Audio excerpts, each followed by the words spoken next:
Come see us doing live shows. We'll be in Los Angeles, Honolulu, Baltimore, Atlantic City, Cohoes, New York, Providence, Rhode Island. Go to jimmydore.com for a link for tickets, and only jimmydore.com.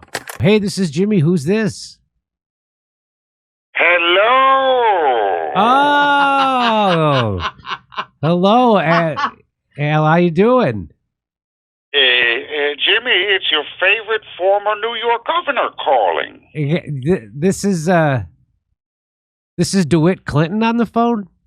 Thank you again for the Erie Canal, Mr. Governor. Very funny. Ha ha. Save it for the nightclubs, banana brain. Oh, this is Andrew Cuomo with a song in my voice and a spring in my step. Why the good mood, Governor? Dare I ask? Jimmy, I'm happy to report that after nearly 2 years, the sexual harassment lawsuit filed against me in federal court has been dropped. Wow! Really? Well, isn't that very fortunate for you? Very fortunate, I would say. Quite a boon. I wonder what precipitated this move on your accuser's part. Jimmy, I really couldn't say. Perhaps, and this is just a guess, someone actually read the suit because it lists all the dastardly things I was accused of doing to my former employee. For example, after finding out that she had been hitting the gym, I jokingly challenged her to a push-up contest. Also, once during a meeting, I remarked that her mask bulging in and out with her breath made her look like the Predator from the movie Predator. You know, sexual harassment.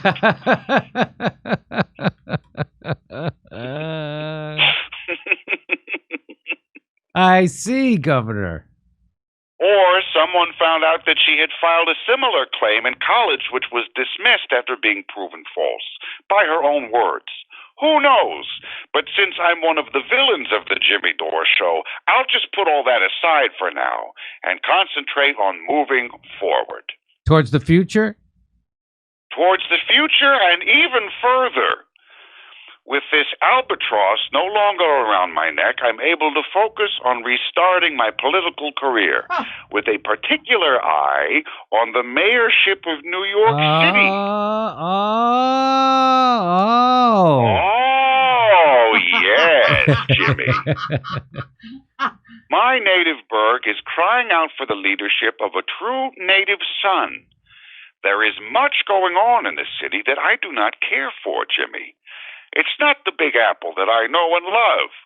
The events of the past week underscore exactly what I'm talking about. What exactly do you mean, Governor? Jimmy, several days ago, an American businessman and father of 2 children was gunned down in cold blood in broad daylight in Midtown Manhattan. Let me be clear. This is not acceptable. Uh-huh. Other unacceptable things are the fact that the NYPD let this criminal, this murderer, this worm, escape the city. That is a great embarrassment to the boys in blue. Altoona, PA, PD, they're never going to live that down. But perhaps most sickening to me is the inexplicable support that this murderer has garnered online. What in the world? What have we come to? Actually, I can explain it. The shooter was motivated. No. See, this is the mistake everyone makes. I don't care what his motivation was. He's a cold-blooded murderer. End of story. And I purposely don't want to know anything about him. I don't even know his name. His name is Luigi Mangione. What?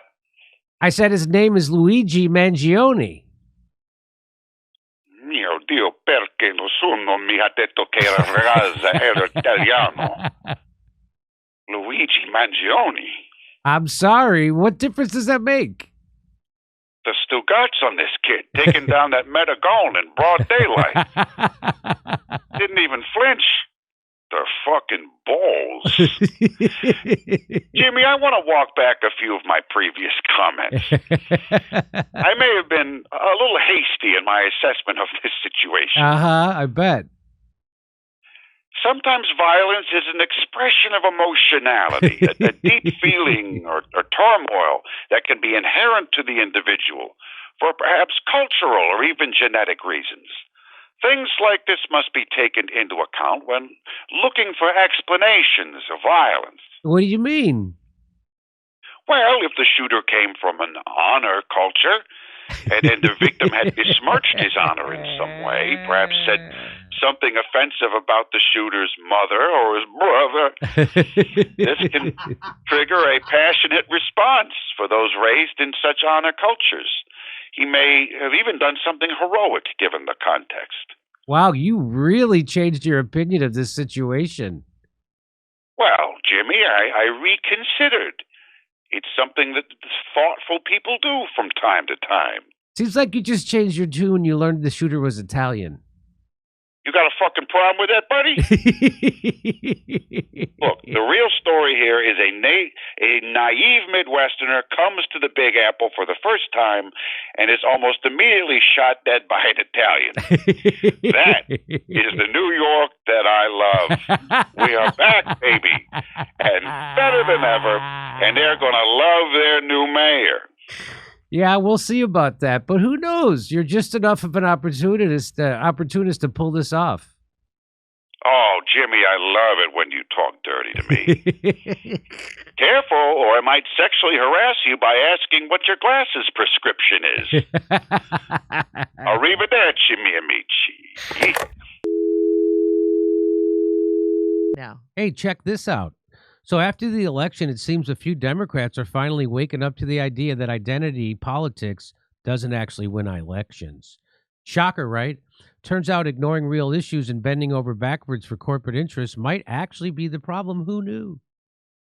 Democratic Congressman Seth Moulton flat out blamed Harris and the Democrats' unwillingness to move on trans athletes for the party's election night losses. Didn't know that. Of course, this didn't vibe well with any establishment media, and he was immediately attacked for those comments. No kidding. Mass Live, which of course is owned by a giant media conglomerate, ran this headline: "Facing a furor, Moulton tries to explain remarks on trans athletes." Billionaire-owned MSNBC calls out Moulton for, quote, "throwing trans Americans under the bus." What about women? Compare that with all the praise he's getting from the right, saying that he's correct. This gap in perspective isn't just confusing, it's manipulative. And without a tool like Ground News, today's sponsor, you'd never see through this stuff. Ground News shows you every headline on a story and how the coverage changes based on political bias or, importantly, corporate funding. This makes it possible to sift through establishment-leaning media to more trustworthy independent sources and spot stories that are straight up ignoring, which is what their blind spot feature is dedicated to, showing you stories that have little or no reporting by one side of the political spectrum. I like this feed because it shows me stories the media might deliberately be hiding from me, like how hardly any outlets are covering the fact that now Democrats are trying to replace Moulton for speaking out on the same issues that resonate with a lot of Americans. If you care about finding the truth and holding the billionaire class accountable, I think Ground News is for you. So now is the perfect time to go to ground.news/JD or scan the QR code to subscribe. We're giving my viewers 50% off. Did you know that? 50% off Ground News Unlimited Access Vantage Plan. It's their biggest discount of the year, so take back control of how you stay informed, see the full picture, or send this to someone who needs it. Come see us doing live shows. We'll be in Los Angeles, Honolulu, Baltimore, Atlantic City, Cohoes, New York, Providence, Rhode Island. Go to jimmydore.com for a link for tickets, and only jimmydore.com.